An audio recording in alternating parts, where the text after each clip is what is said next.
দুর্নীতি মামলার আসামি সাবেক প্রধানমন্ত্রী শেখ হাসিনা ও তার ছেলে সজীব ওয়াজেদ জয়ের বিরুদ্ধে রেড অ্যালার্ট জারির পদক্ষেপ নিতে পুলিশ হেডকোয়ার্টারে চিঠি পাঠিয়েছে দুর্নীতি দমন কমিশন। প্লট জালিয়াতির সংশ্লিষ্ট মামলার তদন্ত কর্মকর্তারা এই চিঠি পাঠিয়েছেন। দুদকের আবেদনের পরিপ্রেক্ষিতে জাতীয় পার্টির চেয়ারম্যান জিএম কাদের এবং তার স্ত্রী শেরিফা কাদেরের বিরুদ্ধে দেশ থেকে নিষেধাজ্ঞা দিয়েছেন বিচারিক আদালত। বৃহস্পতিবার দুদক কার্যালয়ে এসব বিষয়ে ব্রিফিং করেন জনসংযোগ কর্মকর্তা। রিপোর্ট জান্নাতুল ফেরদৌসীর। ছাত্র জনতার অভ্যুত্থানে গেল বছরের ৫ আগস্ট দেশ থেকে পালিয়ে যান সাবেক প্রধানমন্ত্রী শেখ হাসিনা। এরপর শেখ হাসিনা সহ তার পরিবারের সদস্যদের বিরুদ্ধে দুদকের তদন্তে উঠে আসে প্লট জালিয়াতি, ক্ষমতার অপব্যবহার সহ নানা অপকর্মের তথ্য। একে একে দুদকের ৬ মামলার আসামি হন সাবেক এই নেতা। এবার তাকে গ্রেফতারে আটঘাট বেঁধে নেমেছে দুদক। গত বুধবার শেখ হাসিনা সহ তার ছেলে সজীব ওয়াজেদ জয়ের বিরুদ্ধে রেড অ্যালার্ট জারি করতে পুলিশ মহাপরিদর্শককে চিঠি পাঠায় সংস্থাটি।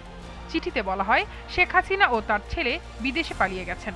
ন্যায় বিচারের স্বার্থে আসামির অবস্থান চিহ্নিত করে দেশে ফিরিয়ে এনে আইনের মুখোমুখি করতে আদালত ওয়ারেন্ট ইস্যু করেছে।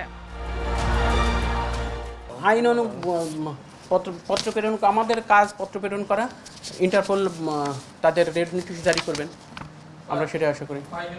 এদিকে চাঁদাবাজি, মনোনয়ন বাণিজ্য ও দলীয় ফান্ডের টাকা আত্মসাৎ সহ অবৈধ সম্পদ অর্জনের অভিযোগে দুদকের আবেদনের পরিপ্রেক্ষিতে জিএম কাদের ও তার স্ত্রী শেরিফা কাদেরের বিরুদ্ধে দেশ ত্যাগে নিষেধাজ্ঞা দিয়েছে আদালত।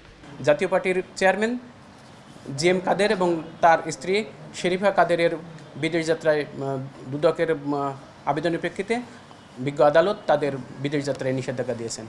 এই দিন ১৫ কোটি টাকার বেশি অবৈধ সম্পদ অর্জনের অভিযোগে চট্টগ্রাম ৪ আসনের সাবেক সংসদ সদস্য ও তার স্ত্রীর বিরুদ্ধে মামলার সিদ্ধান্ত নিয়েছে সংস্থাটি।